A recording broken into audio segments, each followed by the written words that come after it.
Hi. Hello. నమస్తే. నేనైతే ఈరోజైతే కట్టెల పొయ్యి మీద వంట చేద్దామని ఫిక్స్ అయిపోయానండి. కట్టెల పొయ్యి అయితే వెలిగించేశాను.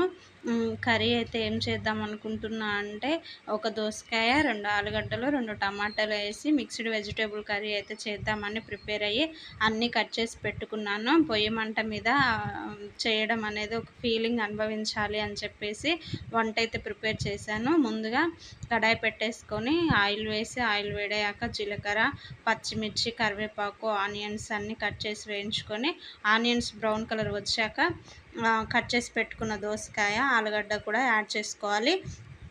ఆలుగడ్డ, దోసకాయ ఒక 50% కుక్ అయిన తర్వాత కట్ చేసి పెట్టుకున్న టమాటాలను యాడ్ చేసుకోవాలి.